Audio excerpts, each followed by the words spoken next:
Islam. Titik 4.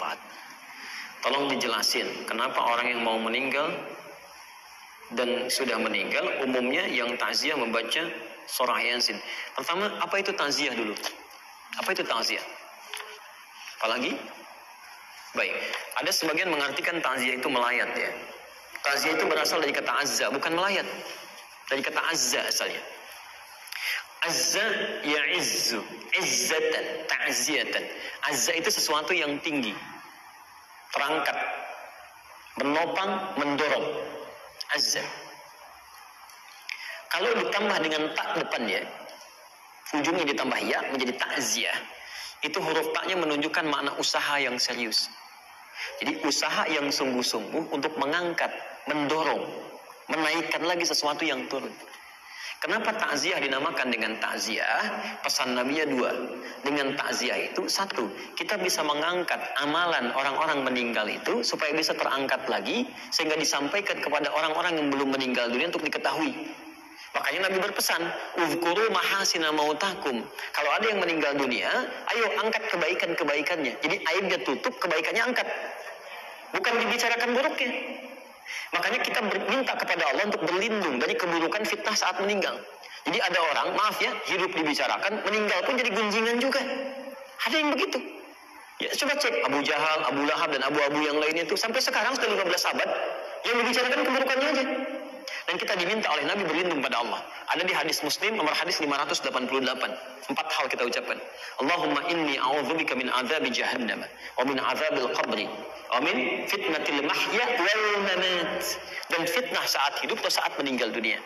Jadi disinilah ketika ada orang meninggal dunia, tolong Bu ya, Pak, jangan diungkap aibnya. Jangan disebutkan, ungkap kebaikannya aja, angkat lagi. Sehingga ketika kebaikannya diangkat, kemudian jadi inspirasi bagi orang-orang yang mungkin bertakziah saat itu, ya disampaikan. Dari situ kemudian diamalkan. Ketika orang ini mengamalkan dari inspirasi yang terdengar tadi, maka yang meninggal dapat royalti pahalanya. Bagian dari pahala itu.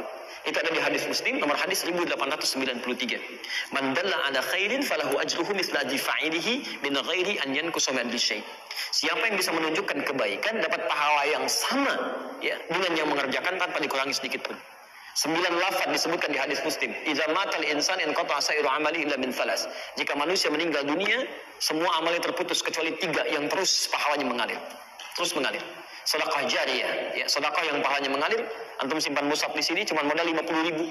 Dibaca oleh orang, antum meninggal mushafnya masih ada, pahala masih mengalir. Ilmu yang yuntafa'u bihi, ilmu yang dimanfaatkan. Aw waladin sholihin yad'u lahu, atau anak yang soleh yang mendoakan untuk keduanya. Yang kedua, mengangkat orang yang masih hidup dari keluarga. Yang ditinggalkan oleh orang yang meninggal, kadang-kadang muncul suasana duka. Ada yang sedih, kan? Ada yang kadang-kadang masih sedikit menyesuaikan. Antum datang, memberikan hiburan di situ. Nyampaikan kesabaran, untuk ditinggalkan satu orang, kita datang ribuan orang ke sini, ratusan orang ke sini, kita jadi keluarga baru. Lihat, kata Nabi, perhatikan orang itu, barangkali dapurnya belum ada asapnya, sampaikan, bukan dibebani, tapi bantu dia untuk berkembang, supaya dia bisa kuat kembali. Jelas di sini ya? Nah dari sini, untuk mengangkat amalan itu banyak caranya. Pertama dengan doa. Dengan doa, ada memang hadis yang mengatakan bacaan surat Yasin, tapi sebagian mengatakan hadisnya dhaif. Walaupun ada yang mengatakan hadisnya sahih, ya. Tapi kalau saya punya prinsip begini, kalau ada hadis yang diperdebatkan, mendingan ngambil hadis yang tidak diperdebatkan. Udah, lebih selamat, lebih tenang gitu kan. Apa hadis yang tidak diperdebatkan? Salah satunya doa. Ada di Al-Adabul Mufrad nomor hadis yang ke-44, posisinya paling kanan sebelah atas. Karangan Imam Al-Bukhari. Imam Al-Bukhari menulis kitab namanya Al-Adabul Mufrad. Jadi khusus terkait dengan akhlak dan adab dalam kehidupan. Itu tidak sedikit hadis tentang berbakti pada orang tua sampai meninggal dunia. Di hadis itu disebutkan saat seorang anak beristighfar saja, memohon ampun ya, kepada Allah untuk ayah yang telah meninggal dunia, tiba-tiba di alam kuburnya diberikan oleh Allah, diangkat 1 derajat. Sampai dia berkata, "Ya Rabb, ma hadhi, ya Allah, apa ini?" Dijawab kemudian, "Hadhi istighfarun." Ini adalah kalimat istighfar yang dimohonkan oleh anakmu sekarang untukmu. Sekarang. Jadi Anda bisa bayangkan ya, baru istighfar saja, Allahumma rabbi gfirli wali walidayya warhamhuma kama rabbayani shaghira, diungkapkan kalimat itu. Makanya ketika ada yang meninggal, kalimatnya istighfar pertama kali, Allahumma gfirlahu warhamhu wa'afihi wa'fu anhu. Itu begitu Anda ucapkan kalimat itu, diangkat 1 derajat di alam kuburnya. Diangkat. Belum doa. Makanya kata Nabi di hadis sahih riwayat Al-Bukhari menyampaikan isnani bima makna, dua hal yang diharapkan oleh orang meninggal. Yang pertama al-istighfaru lahu, permohonan ampunan untuknya. Yang kedua ad-du'a bil khair. Ya, jadi silahkan selepas sholat berdoa. Apalagi orang tua, nggak ada mantan orang tua. Ya, saya selalu katakan Quran itu memberikan pesan. Maaf ya, keterlaluan kalau ada anak misalnya, maaf, dalam hidupnya nggak bisa berbuat baik, saat meninggalnya pun nggak bisa mendoakan. Bahkan kata Quran kalau orang tuanya masih ada, walaupun usia anaknya lebih daripada 40 tahun, misal anaknya usia 70 tahun, orang tuanya 100 tahun, masih ada orang tuanya. Itu minimal tetap harus berbakti dengan mendoakannya. Itu ada di Quran surah ke-46 ayat 15. Bahkan mendoakannya yang baik-baik. Ya Allah, hamba bersyukur atas nikmat yang diberikan pada hamba saat ini. Di balik segala kenikmatan itu, ya Allah, mohon berikan semua pahalanya untuk orang tua saya juga. Berikan kebaikan untuk orang tua saya juga. Karena barangkali kesuksesan yang Anda raih, itu cuma 30% hasil kerja keras Anda. 30%. 70% yang mungkin orang tua yang menangis dulu, ibu yang sambil tahajud nangis, bapak yang sambil mencangkul di sawah dengan peluh keringatnya berdoa, ya Allah, anak saya jangan sampai begini, ya Allah, satu singkong dibagi 16 orang. Mohon jadikan dia lebih baik daripada saya. Berikan kenikmatan dalam hidupnya. Itu yang menjadikan Sayyidah Hajar bolak-balik Safa Marwah, yang mendapatkan airnya anaknya. Tapi yang kerja keras kan ibunya. Ya, maka dari situ adabnya sendirinya doakan. Sudah hidup gak bisa memberikan senyuman, sudah meninggal gak bisa mendoakan juga. Dan Anda mengakui sebagai bagian orang tua gitu ya. Itu tidak tepat. Dan doanya yang baik-baik ya. Begitu masuk rumah sakit minta kesembuhan, minta kebaikan. Bukan dibalik. Orang tua saat anaknya masih kecil, dia sakit sampai mempertaruhkan nyawa kan?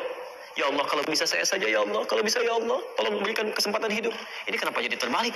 Orang tua di rumah sakit, ya Allah, lebih cepat juga lebih baik, tidak apa-apa ya Allah, saya riba, itu salah. Ya, ambil yang baik. Kita cukupkan dulu ya. Nanti yang lain mungkin sore saya jawab. Insya Allah jam 6:30 kita ada AKS Al-Quran Sunnah Solution yang tersambung dengan Akhyar TV ya. Kita live nanti insya Allah dan bisa interaktif. Jadi kalau ada pertanyaan yang bisa disampaikan via line telepon, jadi silakan bisa dihubungi saja. Dan mudah-mudahan Allah berikan kebaikan-kebaikan. Kalau malam tidak terbacakan, atau pertemuan selanjutnya insya Allah saya sampaikan kembali. Kita mudah-mudahan bisa diberi izin untuk Kamis ya, untuk di sini insya Allah. Baik. Sekira itu ibu dan bapak sekalian, saya mohon izin, saya sholat asar masih ada sekitar 25 menit, saya mungkin tidak di sini, ada di tempat lain ya. Mudah-mudahan satu saat nanti bisa juga bersama-sama sholat asar di sini. Terima kasih. Subhanakallahumma wa bihamdika asyhadu an la ilaha illa anta astaghfiruka wa atubu ilaik. Wa akhiru da'wana alhamdulillahi rabbil alamin. Assalamualaikum warahmatullahi wabarakatuh.